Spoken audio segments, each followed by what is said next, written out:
अस्सलाम वालेकुम 7th class. कैसे हैं सब स्टूडेंट्स? कैसी चल रही है स्टडी आपकी? अच्छा, कंप्यूटर का लेक्चर जो लर्न करवाया था मैंने, किया है लर्न आप लोगों ने? अपना जीमेल अकाउंट बनाया आपने? कल ट्राई किया है? इजीली बन गया था? हाँ जी, बन गया था? ट्राई किया था? हाँ जी, आपने किया था? हाँ जी, आपने किया था? यस। आज का लेक्चर स्टार्ट करें फिर?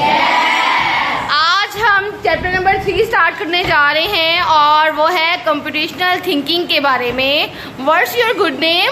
ज़ीशान अली। ज़ीशान अली जो है वो आज ये क्लास के मॉनिटर भी हैं 7th क्लास के। ठीक है, सारे प्रॉब्लम्स ये क्लास की सॉल्व करते हैं और ये हमारी आज हेल्प करेंगे लेक्चर को डिलीवर करने में। ठीक है, आप इधर आ जाएं। ठीक है, ओके, स्टार्ट करने जा रहे हैं।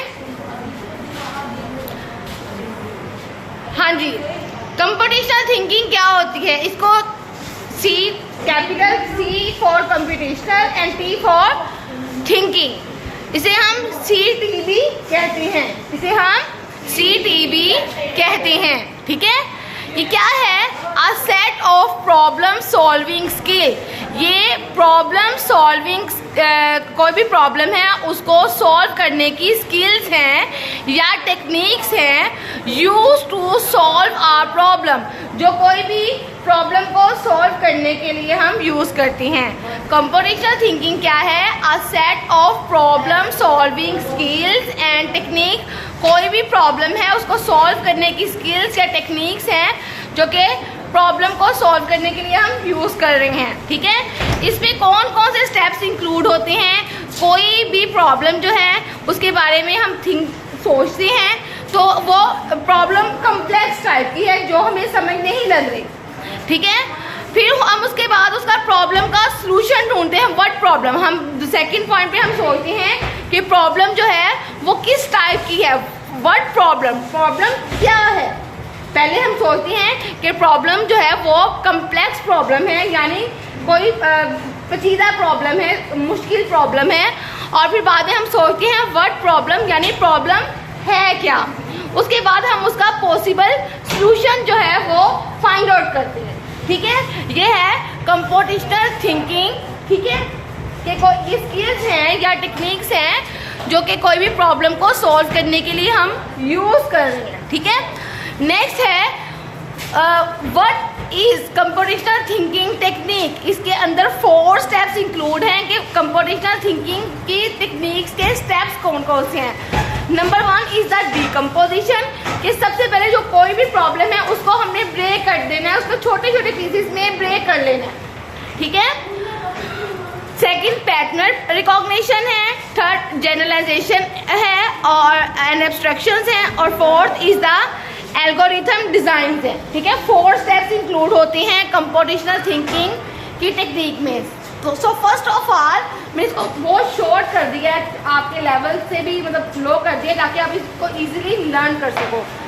तो डिकम्पोजिशन का मतलब होता है ब्रेक कर देना, तोड़ देना। ठीक है, तो इसमें हम करते हैं कोई भी प्रॉब्लम है उसकी ब्रेकिंग अ टास्क। कोई भी प्रॉब्लम को हमने टास्क को ब्रेक कर देना है। इसमें एनी प्रॉब्लम, कोई भी प्रॉब्लम है उसको स्टेप्स में या उसके पार्ट्स में हमने उसको स्टेप बाय स्टेप डिवाइड कर देना है। ठीक है, आगे पैटर्न रिकॉग्निशन क्या है? It may involve recognition shapes, sounds and images.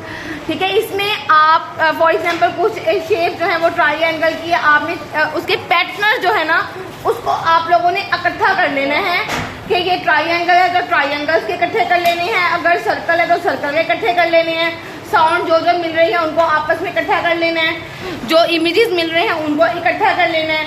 समझ लग गई है? अगला पॉइंट है जनरलाइजेशन एंड अब्स्ट्रैक्शन। जनरल एक होता है, स्पेसिफिक एक होता है जनरल, यानी हमने खास से कम्प्लेक्स में से हमने आम की तरफ जाना है। ठीक है, तो जनरलाइजेशन में क्या होता है कि हमने रिकॉग्नाइज करने के बाद पैटर्न को, इमेजेस को, शेप्स को रिकॉग्नाइज करने के बाद हमने क्या करना है, उसको सिंपलेस्ट फॉर्म में हमने उसको एक्सप्लेन करना है, बयान कर देना है कोई भी लाइन। ठीक है, इसकी सिंपलेस्ट फॉर्म क्या हो सकती है? ठीक है, हमने पैटर्न के बाद उसको करना है कि इसकी सिंपलेस्ट जो है लाइंस क्या हो सकती है, इसकी सिंपलेस्ट सोल्यूशन क्या हो सकता है, सादा से सादा इसका प्रॉब्लम का हल क्या हो सकता है, ठीक है। और फिर हम इसको अप्लाई कर देते हैं जहाँ भी हमें इसकी ज़रूरत होती है। अगला है एल्गोरिथम डिज़ाइन। एल्गोरिथम डिज़ाइंस क्या होते हैं? It is a systematic procedure.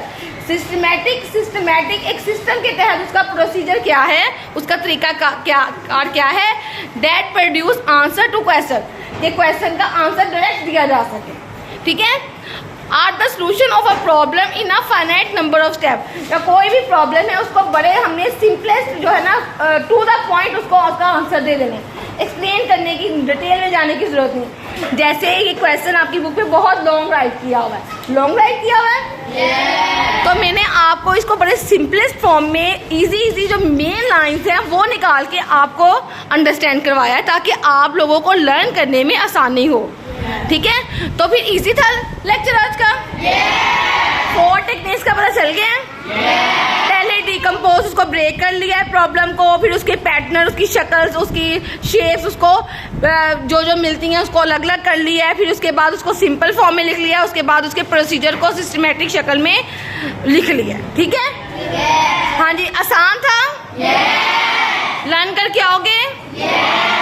ये होमवर्क भी आपका, होमवर्क भी करके आना है, कर लोगे? ओके।